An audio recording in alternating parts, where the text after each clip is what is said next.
రాష్ట్రాలకు కానీ జిల్లాలకు కానీ దేశాలకు కానీ అద్దులు పెట్టుకున్నది మనం. ఈ సర్వ సృష్టి భూమిని అంతటిని కూడా సముద్రాలను ఈ చెట్లను సమస్తాన్ని చేసిన వాడు దేవుడు.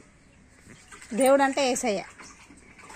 దేవుడు అంటే యేసయ్యనా ఇంకోలా అనే తర్వాత ఎవరనేది తర్వాత పరిశీలన చేద్దాం. కానీ దేవుడు అయితే మన దేశం దేవుడు కాదు. దేశానికి ఒక దేవుడు ఉండడు. ఇందాక ఏం చెప్తున్నా, ఇప్పుడు మనం అమెరికాకు పోవాలంటే ఎన్ని సముద్రాలు దాటాలన్నా? 7. నేను ఇందాక ఒక మాట అన్నా. ఎందుకంటే మీ దేవుడా మా దేవుడా ఎవరు? అయితే అసలు దేవుణ్ణి పంచుకున్నాడు ఉండదు. పంచుకున్నాడు అని అంటే ఏం పంచుకుంటాం అన్న? మీరు ఇప్పుడు హిందువులు, మేము క్రిస్టియన్స్ అనుకో. అట్లా కాదు. హిందువులు అంటే ఏంది అర్థం? నువ్వు చెప్పరా? సుప్రీంకోర్టే చెప్పలేదు. ఏం చెప్పలేదు అర్థం. దానికి అర్థం లేదన్న. ఒక కోణం నుండి ఏమన్నా అని అన్నారంటే, అంటే దానికి అసలు నేను అంటున్నాను కాదు, నేను వాళ్ళు చెప్తున్నా. చిన్నజీయర్ స్వామి అయితే అసలు దానికి కాఫీర్ అని అర్థం అంటారు. కాఫీర్ అంటే అర్థం తెలుగులో అంటే ఏంది, అవిశ్వాసనో ఏదో అర్థం చెప్పింది. అయితే వాస్తవానికి దానికి మతం కాదంటారు. హిందూ అనేది దేశం పేరు అన్నారు. హిందూ దేశం పేరే అన్న. మనము అయితే నువ్వైతే అమ్మ నాన్నకే పుట్టినవు. అమ్మ నాన్న ఫస్ట్ ఏసయ్య కూడా అమ్మకే పుట్టిండు. అమ్మ పుట్టింది కానీ నాన్న లేకుండా పుట్టింది. కానీ అప్పుడు ఏసయ్య తల్లిని కూడా హింసించబడ్డది కదా. చెప్పు. ఇప్పుడు నువ్వు కూడా అమ్మ ఇట్లా హిందువు, నువ్వు పుట్టేటప్పుడు హిందువే. హిందూ అంటే నేను ఏమంటున్నా, దేశం పేరు అంటే ఇప్పుడు నేను మాట చెప్తాను, వేరే అనుకో. ఇప్పుడు బ్రిటన్ వాళ్ళు వస్తే బ్రిటన్స్ అంటాం, అమెరికన్స్ వస్తే అమెరికన్స్ అంటాం. అంటే దేశాన్ని బట్టి అమెరికన్స్ అంటున్నాం. బ్రిటన్ వాళ్ళు 200 సంవత్సరాలు దేశం పేరే అంటావు నువ్వు. మరి అంతే కదా. హిందుస్థాన్ మనది హిందుస్థాన్. ఇక్కడ పుట్టిన వాళ్ళందరూ నేను అడుగుతానికి, ఇప్పుడు మీ క్రిస్టియన్స్ మా దానిలోకి రాండి, మా దేవుడు పైన ఉన్నాడు, పరలోకం ఉన్నది, ఇవన్నీ మీరు చెప్తాను. కానీ మేము హిందువులం ఎవరన్నా మా మతంలోకి రమ్మని మిమ్మల్ని, ఏ మతం, జైనులు ఉన్నారు మన దేశంలో, ఎంతమంది ఉన్నారు, ఏ మతంలో రమ్మని మేము మా ఈ మతపోళ్ళు హిందువులు పేరే, ఊరు పేరే పిలుస్తారు. మీటింగ్లు పెడతారు. మీకు తెలుసో తెలియదు, మీటింగ్లు పెడతారు. బాబాలు వచ్చి వాళ్ళు తంత్ర మంత్రకాలు కాదు. నేను ఇప్పుడు ఈ పీఠాధిపతులు ఉన్నారా, చిన్నజీయర్ స్వామి కానీ అక్కడ మీటింగ్లు పెడతారు కదా, చిన్నజీయర్ స్వామి కానీ. కానీ మేము మధ్య తరగతుల్లో నిరుపేదలం అయితే వెళ్ళాం కదన్న. ఈ ఆధ్యాత్మిక జీవితంలో ఉన్న వాళ్ళు పోతారు, పూజలు పునస్కారాలు తెలుసుకోవడానికని పోతారు. వాళ్ళు కూడా పెడతారు. ఇటు ఇస్లాం వాళ్ళు కూడా మీటింగ్స్ పెడతారు. ముస్లిమ్స్ వాళ్ళు కూడా పెడతారు మీటింగ్స్. అంటే వాళ్ళది వాళ్ళు చెప్తారు, వీళ్ళు చెప్తారు, హిందువులు కూడా చెప్తారు. ఇప్పుడు మాల వేసుకోవాలని నీకు ఎవరు చెప్పకుండా వేసుకున్నావు? నేను వేసుకున్నా, నా బుద్ధి. అదే ఎవరు చెప్పలే చెప్పకుండా నాకు అమ్మవారే దొరికిందన్న. నేను 6 సంవత్సరాలు అమ్మాయిని అమ్మవారికి ఒక పొద్దున 6 సంవత్సరాలకు నాకు లేట్ రూమ్ పోయేది. ఆ కాలంలో తెలియదు మన ఏజ్ లా. ఇప్పుడు కంప్యూటర్ లాగా పిల్లలన్నీ. నేను ఒకటి ఏం చెప్తాను సరుపడ, ఇప్పుడు మంచి అయినా చెడైనా రెండు ఏదైనా కానీ ఒకరి నుండి మనం నేర్చుకుంటాం. పుట్టుకతోటి ఏది మనం కంప్లీట్ మనకు కనబడే దేవుడు అమ్మ నాన్న ఫస్ట్. నీకైనా, నీ గురువైనా, నా గురువైనా మొదటి గురువు తల్లే. ఇక తల్లిని మించిన దైవం లేదు. అట్లా అనద్దు మళ్ళా. అయితే తల్లి దైవంతో సమానం అను, పర్వాలేదు, ఒప్పుకుంటా. కానీ దైవమే అంటే మళ్ళా తప్పు. నువ్వు చచ్చిపోతే కూడా నువ్వు ఒక శ్రద్ధ కట్టుకుందా, ఏం శ్రద్ధ ఏదైనా నువ్వు దానికి ఒప్పుకుంటా అంటే నేను మాట్లాడతా. అది చెప్తే నాకు నచ్చితే ఒప్పుకుంటా. ఇప్పుడు సరే, ఇప్పుడు మీ క్రిస్టియన్లా ఇప్పుడు మీకు జీతాలు రావు. నేను ఇన్ని రోజులు అనుకున్నా మీకు వేరే దేశం నుండి వస్తాయి అంటే మీకు రావు. మీరు పెద్ద మాయాజాలాలు కాదు. ఇప్పుడు నేను ఇప్పుడే విజయవాడ అదేదో చల్లుతాడట కాపరో గదేదో చల్లి ఆ తుష్యు అని అంటాడు, అది పోతుంది, వాళ్ళు కింద పడిపోతాడు. సరే, అది కాదు. ఇప్పుడు నువ్వు పూజించుతావు నీ దేవుణ్ణి, నేను పూజించుతా. ఒక రోజు నువ్వు నా దేవుణ్ణి పూజించు. నీ పూజలా నీకన్నా సూపర్ ప్రార్థన చేస్తాను. ఓ యేసయ్య, ఓ ప్రభువా, ఓ దేవుడా, నన్ను కరుణించు, నా పిల్లల్ని రక్షించు, నా చుట్టూ ఉన్న ప్రజలను రక్షించు అని మోకాళ్ళ మీద కూర్చొని ప్రార్థన చేస్తా. ఒక 10 రూపాయలు వచ్చాడు పడతాయా? ఒక మాట చెప్పాలా? నువ్వు చెప్పు పడతాయా? నేను చెప్తాను ఇక. నువ్వు నా దేవుని పూజించు, నేను చెప్పే మంత్రం చదువు, నీకు 11 రూపాయలైనా పడతాయి. నేను చెప్పేది డబ్బులు అనేది మనం సృష్టించుకున్నాం. మనకు మేము డబ్బులు మొక్కుతే మీ క్రిస్టియన్ వాళ్ళు మొక్కరు. మేము డబ్బు కింద పడతాం. నేను మొక్కుతాను ఈ రోజు ప్రజెంట్ ఎవరు చెప్పిండ్రు? అనేది పైసా లక్ష్మీదేవితో సమానం. ఇప్పుడు మీరు అట్లా అనుకుంటూ అయితే డబ్బు దేవత కాదు, మరి డబ్బు హత్య కూడా చేయిస్తాను. అరే చెడు వ్యసనాలు. ఇప్పుడు మీ క్రిస్టియన్లు తాగటాలు లేరా? పాస్టర్లు లంగలు లేరా? నువ్వు నీతి మంత్రి అనుకో ఉంటారా? ఇప్పుడు ఇక్కడనే మాట చెప్తాను. ఇప్పుడు 2 పాస్టర్లు ఉన్నారు, ఒక రకంగా ఉన్నావు. నువ్వు అఫీషియల్ గా వస్తావు, కూర్చుంటావు, దేవుడిలాగా వెళ్ళిపోతావు. నీకు గౌరవించచ్చు, గౌరవించచ్చు. ఇంకో పాస్టర్ ఇళ్ళలో కూర్చొని తింటాడు, ఉంటాడు, తాగుతాడు, అవన్నీ చెప్తాడు. అయితే నేను అనేది ఏంటంటే ప్రతి మతములో కొందరు చెడ్డవాళ్ళు కూడా ఉండొచ్చు. అఫ్ కోర్స్ నేను ఇప్పుడు మా మతంలో దొంగ స్వామీజీలు లేరా? బాబాలు ఫుల్ మంది ఉన్నారు. జనాలు నమ్ముతారు. దొంగలతోటి పని లేదు. మంచి వాళ్ళని చూసి మనం మంచి నేర్చుకోవాలి. అట్లా ఇప్పుడు ఇదంతా కాదక్క, ఒక్కటే మాట చెప్తాను. మనం ఎంతకాలం ఉన్నా ఒకరోజు చచ్చిపోతాం. ఇందాక నువ్వు అన్నావు కదా, చచ్చిపోతే మనం పోతామన్న గ్యారంటీ ఏమున్నది అన్నావు కదా. అవును, మరి ఎవరు చూసి రాలే కదా. చూసి వచ్చిన ఆయన చెప్పిండు, సృష్టించిన ఆయన. మళ్ళీ ఏసయ్య అంటారు, మళ్ళీ మొదటికి తెస్తారు. అంటే ఇప్పుడు ఆయన చెప్తే వినవా? సత్యమైన వినవా? ఎట్లా చెప్పిండు? మళ్ళీ పుట్టిండు ఆయన చచ్చిపోయి. ఆయన పుట్టి hello praise the Lord, praise the Lord pastor.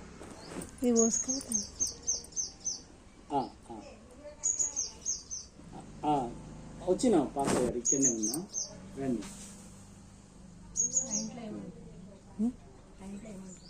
ఇక్కడికి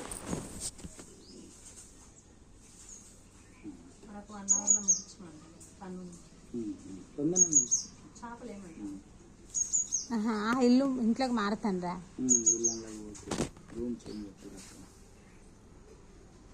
అయితే అక్క నేను ఒక్కడే. అయితే దేవుడు ఎవరనేది పక్కన పెడదాం ఫస్ట్. మీ దేవుడా, మా దేవుడా, ముస్లిం దేవుడా, ఇదంతా పక్కన పెడదాం. విషయం ఏంటంటే దేవుడు అనబడిన ఆయన ఈ సృష్టిని చేసిండు. ఈ సృష్టిని చేసిన ఆయన దేవుడే. ఎవరి దేవుడు అనేది మనకు అనవసరం, చేసింది మాత్రం దేవుడు. ఓకేనాక? నమ్ముతావా? అయితే ఆ దేవుడు మనకు అన్ని విషయాలు తెలియజేయకపోతే, నరకము స్వర్గము సమస్తము తెలియజేయకపోతే, చేసిన ఆయనకే వీటి రహస్యాలు తెలుసు, వేరేటోళ్ళకి తెలియదు.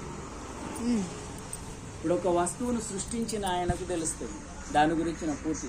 ఇది ఎవరు కనుక్కున్నారో ఆయనకు తెలిసినంత మనకు తెలియదు. ఏదో జస్ట్ వాడుకోవడం తెలుసు మనకు. దీన్ని తయారు చేసిన ఇంజనీర్కు దీని గురించిన అణువణువు తెలుస్తుంది. ఈ సృష్టికర్తకు కూడా అన్ని రహస్యాలు తెలుసు.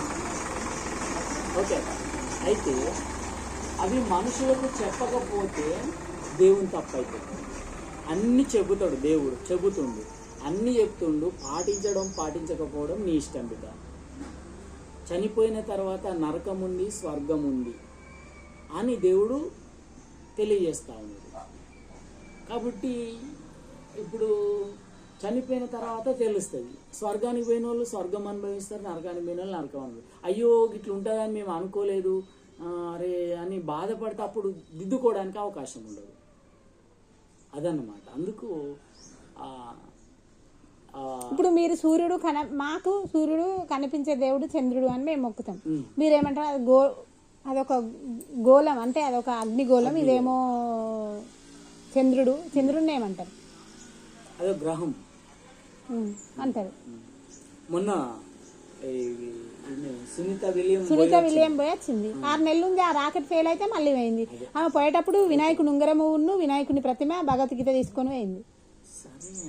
అంటే మా నమ్మకం అన్నది. మీరు బైబుల్ తల కింద పెట్టుకొని అంటారు, మేము భగవద్గీత పెట్టుకొని అంటాం. అక్క నేనేమంటున్నానంటే నమ్మకం వేరు, సత్యం వేరు. ఇప్పుడు మీ దేవుడు సత్యం, మా దేవుడు అట్లంటలేనక్క. నువ్వు విభజించకు. నేను అనేది ఏంటంటే సత్యం అంటే ఏమిటి అంటే ఏ విషయంలో అయినా సత్యం ఒకటే ఉంటుంది. 5 5 ఎంత? 25. 25 అనేది సత్యం. 24 అన్నా తప్పే, 26 అన్నా తప్పే, 30 అన్నా తప్పే. ఇక తప్పుడు ఆన్సర్ చెప్పాలంటే 1,000,000 చెప్పొచ్చు. 5 5లు 25 అన్నది ఎలాగ సత్యమో అదే అంటున్నా. ఉదాహరణ తీసుకున్నా. ప్రతి విషయములోనూ ఒక సత్యం ఉంటుంది, ప్రతి అంశంలోనూ ఒక సత్యం ఉంటుంది. ఆ సత్యం మనం పట్టుకోవాలి, ఆ సత్యం మనకు కావాలి. అందుకే సత్యం ఏవో జయితే అన్నారు, సత్యం జయిస్తుంది అని అడుగుతున్నా. కొన్ని రోజులు సత్యాన్ని మరుగు. ఇప్పుడు ఒకప్పుడు ఒక 100 సంవత్సరాల క్రితం ఇక్కడ క్రిస్టియన్సే లేదు మన ఊర్లలో. తెలియదు అక్క, తెలియదు. ఇప్పుడు మీరు రాండ్రి మా దేవుడు గొప్ప అని ఇప్పుడు ఎవరైనా, నేనే అన్నాను అనుకోకు, నువ్వు వ్యతిరేకత అనుకోకు, నాకు వ్యతిరేకత కాదు. సమానం. మీకు మాట చెప్పాలి, మీకు తెలియక మాట్లాడుతున్నారు. ఎప్పుడు క్రిస్టియానిటీ ఈ లోకంలో ఇక్కడ మన భారతదేశానికి వచ్చింది తెలుసా? మొదటి శతాబ్దంలో యేసు ప్రభుకు 12 మంది శిష్యులు ఉన్నారు. ఒక శిష్యుడు మన భారతదేశానికి వచ్చింది. ఈ తమిళనాడు కేరళ ప్రాంతానికి వచ్చింది.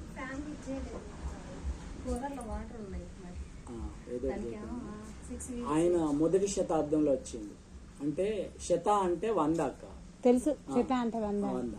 ఆ మొదటి 100 సంవత్సరాలలో ఆయన ఇక్కడికి వచ్చింది. ఈ మద్రాస్ లో థామస్ మౌంట్ అనే ఒక కొండ ఉంటుంది. ఆ కొండ మీద ఆయన చంపాడు. ఆయన హతసాక్షి చచ్చిపోయింది. తోమా, తెలుగులో థామస్ అంటుంది. ఆయన వచ్చి ఫస్ట్ ఇక్కడ యేసు ప్రభుని గురించి బోధించింది. ఇప్పటికి 2000 సంవత్సరాలు దాటింది. అయితే ఫస్ట్ నమ్ముకున్నది ఎవరు? మాలమాది వాళ్ళు కాదు, బ్రాహ్మణ్స్ నమ్ముకున్నారు. బ్రాహ్మణ్స్ అది ఇప్పుడు ఆ శాఖ అట్లనే కొనసాగుతుంది. బ్రాహ్మణ్స్ ఆర్సిఎం చర్చి, సిరియన్ తోమా చర్చ్ అని ఉంటుంది. ఇప్పుడు అలా మొత్తం ఎక్కువ బ్రాహ్మణ్స్ ఉంటారు. ఇప్పుడు దాని పాస్టర్స్ కానీ. అయితే వాళ్ళు మరి వాళ్ళ మాలమాదిగోలో చెప్పొద్దని, ఈ నిజమైన దేవుడు దొరికినాక కూడా వీళ్ళకు కింది స్థాయి వాళ్ళకి చెప్పొద్దు అని వాళ్ళు చెప్పలేదు. కరెక్టే. కానీ ఇప్పుడు వాళ్ళకి వేరే దేశాల నుండి మరి ఫండ్స్ వస్తే ఎవరు ఎందుకు ఇస్తారు అక్క? మరి రోమన్స్ ఉంది కదా. మాట నేను చెప్పేది, ఇప్పుడు హిందువులు ఉన్నారు, మనం దేవుని మొక్కుకున్నందుకు మనకు పైసలు ప్రభుత్వం ఎందుకు ఇస్తుంది? ఇప్పుడు మనం దేవుని మొక్కుకుంటే మనమే కట్నమో కానుకో దేవునికి ఇస్తాం. కానీ ప్రభుత్వాలకి ఏం పట్టని ఇస్తారు? ప్రభుత్వం అంటలేండి, క్రిస్టియన్స్ వేరే. ఇప్పుడు క్రిస్టియన్స్ కు స్కూల్ ఉంది కదా, కాదక్క. క్రిస్టియానిటీని నేను మొత్తం కాంట్రాక్ట్ తీసుకుంటున్నాను. ఎవరైనా కాంట్రాక్ట్ తీసుకుంటారా క్రిస్టియానిటీని మొత్తాన్ని? ఈ రోమర్స్ అయితే ఉన్నాయా లేవన్న? రోమర్స్ తెలియక వస్తాయి. ఇప్పుడు అక్క నేను అనేది ఇప్పుడు హిందుత్వం ఉంది, సరే మీరు చాలా మంది అక్కడక్కడ భక్తి చేస్తారు. ఎవరన్నా మీకు పైసలు ఇస్తారు? ఎందుకు ఇస్తారు? ఎవరి కొరకు చేస్తానని ఇస్తారు. ఇప్పుడు అంబానీ ఉన్నాడు, హిందువే. రిలయన్స్ అంబానీ ఉన్నాడు, 20 కోట్లు ఉన్నాయి. రూపాయి కూడా వేస్ట్ పని చేస్తే పైసలు ఇస్తాడు. ఆయన కొడుకు పెళ్లికి పెద్ద పెద్ద వాళ్ళని పిలుచుకొని బహుమానాలు ఇచ్చిండు. భారతదేశంలో ఉన్న వాళ్ళందరికీ నా కొడుకు పెళ్లికి నేను ఇంటికి 1,00,000 రూపాయలని ఇస్తానని ఇవ్వచ్చు కదా. ఆయన హిందువే కదా. మరి వేరేటోళ్ళు ఎందుకు ఇస్తారు? గంత ఉన్నోడే ఇస్తలేడు. ఒకరికి ఏం అవసరం ఇవ్వడానికి? వాళ్ళు ఎందుకు ఇస్తారు? నీకు నాకు మంచి మాట ఉంటే అయ్యో పాప మా అక్కకు బాధ వచ్చిందని అక్క మళ్ళీ అని ఇస్తాం, సపోర్ట్ చేసుకుంటాం, అట్లా అంతే తప్ప పూర్తిగా కాంట్రాక్ట్ తీసుకున్నట్టు. అక్క వందనాలు అక్క, బాగుంది. మౌనికి ఎట్లుంది అక్క? మంచి అక్కనే ఉందా? ఎప్పుడు ఇచ్చిర్రు అక్క డేటు?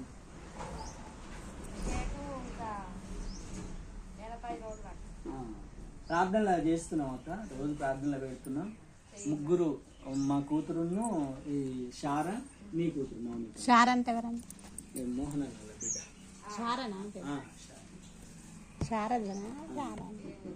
అక్క. మీ చిన్నమ్మాయి ప్రెగ్నెన్సీ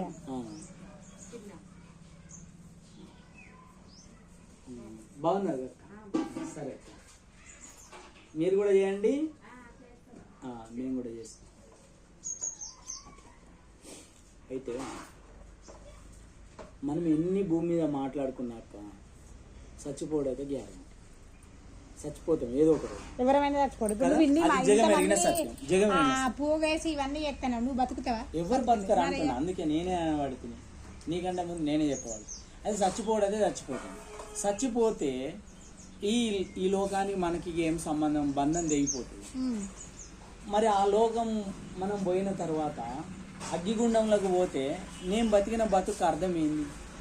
ఒకవేళ నేను అగ్నిగుండంలోకి పోయినా అనుకో, అదే అదే నువ్వు జస్ట్ ఆలోచించు. ఒకవేళ నేను ఇంత భూమి మీద బతికి అగ్నిగుండంలో పోతే నా బ్రతుకు అర్థం ఏంది అంటే ఏమన్నా అర్థం ఉన్నట్టు? అది ఎప్పటికి ఉండేది, ఇక మళ్ళీ దిద్దుకునేది లేదు. అందుకే నరకానికి ఎవ్వరు పోవద్దు, నేనే కాదు ఎవ్వరు పోవద్దు. అందుకని ప్రతి వ్యక్తి స్వర్గానికి పోవాలి, దేవుని రాజ్యం. ఇక అక్కడ దుఃఖము, ఏడుపు, కష్టం లేని లోకం. అది ఇప్పుడు ఏ మతం అన్నా కానీ అక్క భక్తి చేసేది ముక్తి కొరకు అంటారు. భక్తి చేసేది ఎందుకు? ముక్తి కొరకు. మరి ముక్తి అంటే ఏంది? మనం దేవుని రాజ్యానికి చేరడమే, స్వర్గ ప్రాప్తి లభించడమే ముక్తి. అట్లా దేవుని రాజ్యం చేరితే మనంత ధన్యులు ఎవ్వరు లేరు. ఈ లోకానికి మనకేం సంబంధం ఉండదు మనం చనిపోయిన తర్వాత. మానవుల్లో 3 భాగాలు ఉంటాయి సరుపక్క, 3 భాగాలు ఉంటాయి. ఒకటేమో శరీరం, కంటికి కనబడేది శరీరం. ఒకటి ప్రాణం, ఒకటేమో ఆత్మ. ఈ 3 భాగాలు ఉంటాయి. ప్రాణం కనబడదు, ఆత్మ కనబడదు. జీవం అంటారు, ప్రాణాన్నే జీవం అంటారు మరొక పదంలో. ఇవి కనబడాయి, జీవాత్మ కనబడదు, ఒక్క శరీరమే కనబడుతుంది. అయితే ఈ శరీరాన్ని విడిచిపెట్టి ఆ కనబడని 2 పదార్థాలు బయటికి వెళ్ళిపోతాయి. ఈ కనబడే శరీరాన్ని విడిచి కనబడని 2 పదార్థాలు బయటికి వెళ్ళిపోతాయి. ఇట్లా కూర్చుని నేను ఇట్లా కూర్చుని ఉన్నప్పుడు హార్ట్ అటాక్ వస్తే ఇట్లనే పోతే ఇట్లనే ఉంటుంది నా శరీరం. మాట పడుకొని చనిపోతే పడుకున్నట్టు. కానీ ఇప్పుడు మీ ఏసయ్య దగ్గరికి పోయి తిరిగి వచ్చిన వాళ్ళు ఎవరైనా ఉన్నారా? ఏసయ్య దగ్గర పరలోకం పోయి తిరిగి వచ్చిన వాళ్ళు? పరలోకానికి పోయి పౌలు తిరిగి వచ్చిండు. పౌలని మొదటి శతాబ్దంలో మనిషి, మొదటి శతాబ్దం మన మీ క్రిస్టియన్. ఇప్పుడు మీ పాస్టర్లలో ఎవరన్నా నచ్చిరా? ఇప్పుడు నేనేం చెప్తున్నట్ట, దేవుడు అన్ని చూపించుటకు సమర్థుడు, ఆశగల ప్రాణమును తృప్తిపరుస్తాను. ఇప్పుడు మీ దానిలో ఇప్పుడు మేము గుడికి పోయి, మేము గవర్నమెంట్ పెట్టింది మాకు అర్చన, అభిషేకం, గుడి పూజారికి జీతం రావాలని. ఇప్పుడు మీకు దశభాగం తీస్తాడు కానీ మీరు బతకడానికి. మరి నువ్వు వాళ్ళందరూ నలుగురిని పోగేసి ఉంటే ఎట్లా?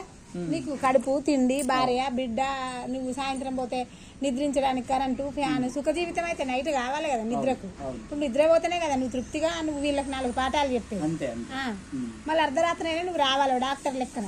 వీళ్ళకు ఏదైనా జ్వరమో ఏకో వచ్చిందని అంటే వచ్చి ప్రార్థన చేయాలి ఇది అని నీకు ఎంతో మంది ఫోన్లు చేస్తారు, బాధలు, ఎవరైనా చచ్చిపోయినా పోవాలి, అవన్నీ ఉంటాయి. మీకు దశభాగం తీస్తాంటారు. ఇప్పుడు మీకు దశభాగం తీసేది మీకోసమా దేవుని కోసమా? దేవుని కోసం, దేవుని సేవ కోసం, సేవకుని పోషణ కొరకు, రెండింటి కొరకు. నేను ఒకటి చెప్తాను. ఆంధ్రాలో ఒక అయ్యగారు ఉండి, ఆయన పేరు తెలియదు, ఆయన కటిక దరిద్రుడు.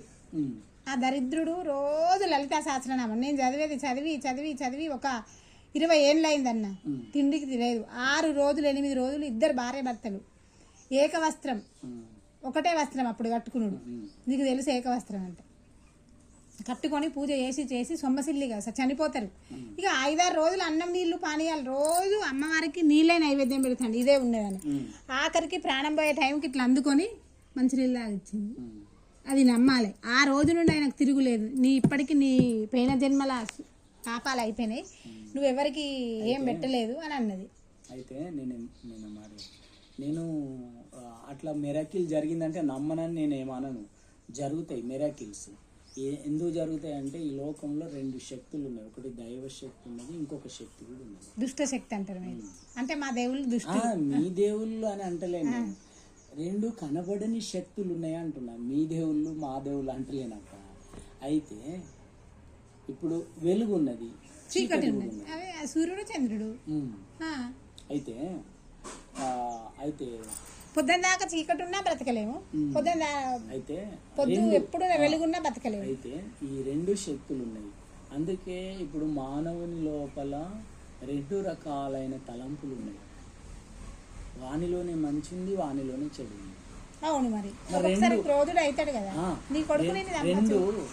2 దేవుడే చేయమని చెప్పాడు. ఇప్పుడు ఒక తల్లి ఉంది, కొడుకు నేర్పితే మంచి నేర్పుతాడు. ఒకవేళ మంచి తల్లి కాకుండా దాదాపు అన్న తల్లి మంచిగా నేర్పుతుంది. అదే మంచి తల్లి కాకుండా ఉండదు. అది లంగైనా అది దొంగైనా అది 4 ఇళ్ళు ఊడ్చి బోళ్ళు కవినా మంచిగా చెప్తాడు కదా. అట్లా మరి దేవుడు మంచి నేర్పుతాడు. మరి చెడేడికి వెళ్ళొచ్చింది మానవుని. ఇప్పుడు సోపతులు కథ కార్ఖానకి చేద్దాం. సోపతులు కాదు, ఇప్పుడు మొదటి నుంచి ఆది మానవుల నుంచి అంటున్నాడు. ఇప్పుడు ఆది మానవులను దేవుడు మట్టితో తయారు చేసిండు. దేవుడు అది కూడా ఏసయ్య తయారు చేసిండు మట్టితో. మరి ఆయన ఈ లోకానికి రాకముందు దేవుడు కదా, ఈ లోకంలోనికి నరుడుగా వచ్చిండు. ఆయన ఈ లోకంకు రాకముందు ఈ సృష్టిని చేసిండు అక్క. నరావతారం ఎత్తక ముందు ఆయన ఈ సృష్టికర్త. దీన్ని తయారు ఇప్పుడు ఆయన పుట్టి కూడా తల్లిని బాధించారు కదా. తల్లిని బాధించాలి. పశువుల పాకలా ఉడతాడని అంటారు చరిత్ర ప్రకారం. పశువుల పాకల ఎంగేజ్మెంట్ అయినాక ఉట్టితే మంది నిందించారా అన్న. ఇది మానవలో ఆమెకు తెలుసు నువ్వు నీకు పుట్టబోయే కుమారుడు పరిశుద్ధుడై ఉంటాడు, ఆయన దేవుడు మరి అమ్మ పుట్టిండు అట్లా. అయితే నిందిస్తారు జనులు, తెలియక నిందిస్తారు కానీ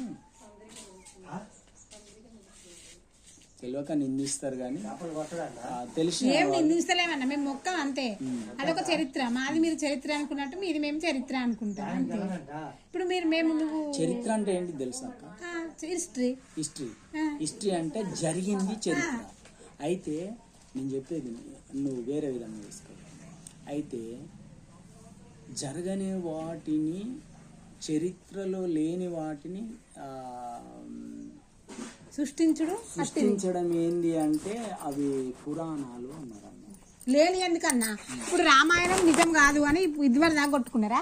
ఇప్పుడు కుశుని సమాధి ఇలా నిన్ననే యూట్యూబ్ లో వీడియో విడుదలైంది. ఎక్కడ మనం పాకిస్తాన్ లేదు కానీ సుప్రీంకోర్టు అంటే అయోధ్యలో మాకు గుడి ఎందుకు, రామునికి గుడి కట్టించింది బాలరాముని.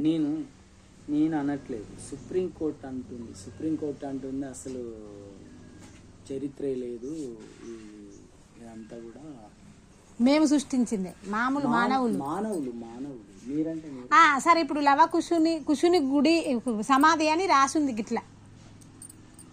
అంటే ఇక్కడ ఈ రాత కాదు, గొలుసు రాత, ఆ కాలం రాత. రాముడు మానవుడే, రామాయణం జరిగింది. ఆయన మానవ అవతారం ఎత్తిందిగా, మనిషే. ఒక తల్లికే పుట్టింది, దశరథుడికి తండ్రికి. కష్టపడ్డాడు ఆయన, లోక వినాశనానికి కాదు, లోకులు ఇట్లా బ్రతకాలి, ఏకపత్నివతుడు, ఒక భర్త ఒక భార్య ఉండాలని రామాయణం వచ్చింది. అట్లా దాన్ని మీరు సృష్టించిందన్నాడు. పిల్లలు రాజ్యాన్ని ఏలిండు కదా, వాళ్ళమ్మ అనవాసం పినతల్లి అనవాసం పొమ్మంటే వేయండి కదా. ఇప్పుడు నిండు స్థూలాలతో ఉన్నామని మరి అది విడిచిపెట్టారు అంటే ప్రజల కోసం విడిచిపెట్టిండు. అంటే ప్రజల కోసం విడిచిపెడతాడు, భార్యను సాకులోడేమో అన్నాడని విడిచిపెట్టిండు. రామాయణం అట్లా వాల్మీకి ఇంకా రాసింది కదా. మన కామన్ సెన్స్ అన్న పని చేస్తాను, అర్థమైతుంది. ఇప్పుడు రాముడు చెడ్డవాడు అని అక్కడ చిత్రీకరించాలి అంటే చెడ్డవాడు కాదు, ఆ దేశం కోసము ఎన్ని మాటలు పడాలి అని ఆమెను బాధపడలేదా రాముడు ఘోరంగా. ఆమె వేయిన తర్వాత ఆమెను అడవిలో వదిలేసి చంపేసి రమ్మని చెప్తాడు. ఇంకా అడవిలో వదిలేసి కూడా కాదు, అట్లా వచ్చిన తర్వాత ఎంత బాధపడ్డాడు, కృంగిపోయాడు. బంగారి 12 ఏళ్ళు కరువు కాటకాలు వస్తే ఊరంతా కలిసి, ఇప్పుడు ఇప్పట్లేకనే కదా, అప్పుడు వస్తు మార్పిడి, పైసలు లేవు, అందరు కలిసి బంగారం ఇస్తే ఆ బంగారు సీతను చేస్తే అప్పుడు సీతమ్మ తల్లి బాధపడ్డది. రాముడు ఏకపత్నివతుడు మళ్ళీ పెళ్లి చేసుకున్నాడని స్వప్నంలో పోయి చూసింది, చేసుకోలే. ఆ రోజు కనబడతాడు యాగంలో. భార్య లేని యాగం ఎట్లా చేస్తావన్న. అట్లా ఏదేమైనప్పటికీ నాక స్వర్గానికి వెళ్ళే దారైతే చూసుకోక, ఏ దారైనా మనం నేనైతే ఒకటన్నా బతుకం, ఎవరం బతకవు. నువ్వు 100 ఏళ్ల కన్నా ఎక్కువ బతకవు. నువ్వు అతి కష్టం మీద నువ్వు డైట్ మెయింటైన్ చేసి కుండలు అండుకొని నువ్వు మందులేని తిండి తింటే బతుకుతావు, 100 ఏళ్ళు బతుకుతావు. మన ఆయుష్ ఎంత అన్నా, ఎంత 110 సంవత్సరాలు. మనకు ఆయుష్ 110 సంవత్సరాలు. మన జీవితము వ్యర్థం కాకుండా దేవుని రాజ్య వారసులం కావాలి. గంతే, మన మోక్షం దొరకడమే మన. ఇప్పుడు మీ దేవుణ్ణి నమ్ముకున్న వాళ్ళందరూ పేదవాళ్ళే, ఉన్నోళ్ళు ఎవరు లేరు. ఎందుకు? చాలా తక్కువ ఉన్నోళ్ళు, చూపెట్టి ఏళ్ళ మీద వేరే దేశాలలో వేరే రాష్ట్రాలలో నేను అంటలేను, మనకు ఉన్నోళ్ళు ఎవరు ఉన్నారన్న ఎక్కడ? ఇప్పుడు ఎక్కడనైనా లేరు. నేను 3 సంఘాలను చూసిన. ఇక్కడ 3 సంఘాలు ఇక్కడ కాదు, మా అమ్మమ్మ వాళ్ళు ఉన్నారన్న.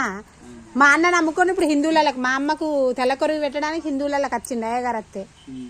మా అన్న 20-22 ఏళ్ల కిందనే నమ్ముకున్నాను. నాకు 2-3 పాటలు వస్తాయి మీ. సరే సంతోషం, నేను వాడన్నా. ఇవి చిన్న గొర్రె పిల్లలు నేను ఏసయ్యా మెల్ల మెల్లంగా నడుపు ఏసయ్యా. ఇంకేంది? ఆయన ఒక కాపరి, మనం ఒక గొర్రె పిల్లలాగా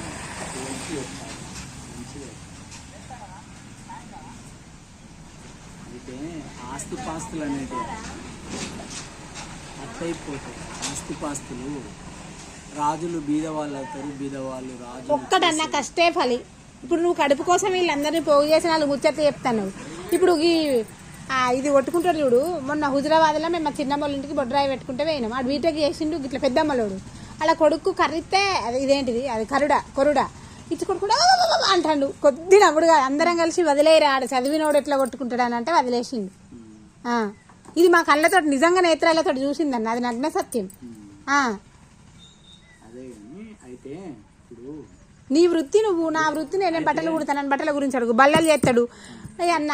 అయితే ఇప్పుడు ఏ పని చేసినా గానీ ఇప్పుడు భోజనం అయితే తప్పదు, నిద్ర తప్పదు.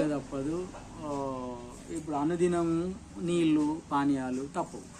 అయితే అవి ఆటి కొరకే కాదు, అవి మనం బతకాలి కాబట్టి తినాలి.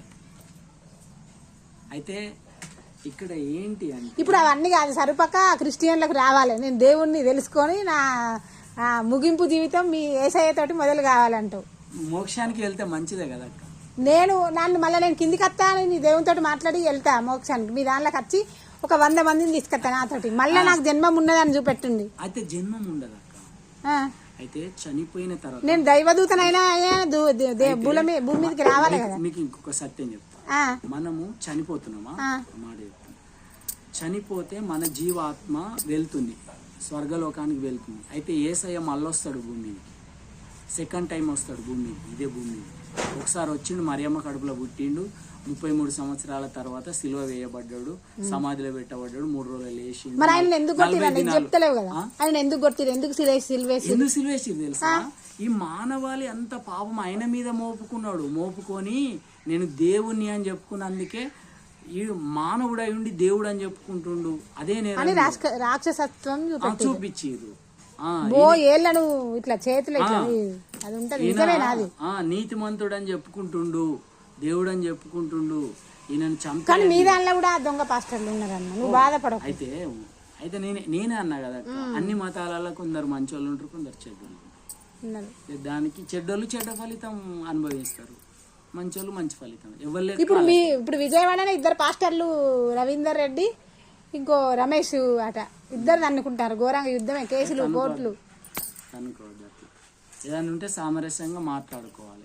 ఘోరంగా అనుకుంటే యూట్యూబ్లలో ఆల్రెడీ అల్చల్ బెజవాడ మొత్తం. అట్లా అనుకుంటే ఎట్లా? ఇప్పుడు మీ క్రిస్టియన్లో కలిసిన వాళ్ళు సినిమా చూడద్దు, మా అన్న చూడలే కొన్ని రోజులు. ఇప్పుడు మందు తాగద్దు, సిగరెట్ తాగద్దు, మగవ సోకు ఉండద్దు, అవన్నీ మామూలుగా ఉండద్దు. అవి క్రిస్టియన్లకు అర్థమే కాదు, నిబంధన పెట్టుకోవాలి. ఒక మనిషి అన్నతోడు మంచి కొన్ని రోజులు కష్టపడుతుంది, చెడు నిన్ను ఇప్పుడు తిడుతుంది. ఇది లంగరా అంటావు, అంటావా అనవా? అట్లా చెడు అట్టిగానే వస్తుంది అక్క. అక్కడికి చెడుగా మారాలంటే 1 నిమిషం పట్టదు, మంచిగా మారాలంటే నువ్వు అన్నట్టు చాలా టైం పడుతుంది.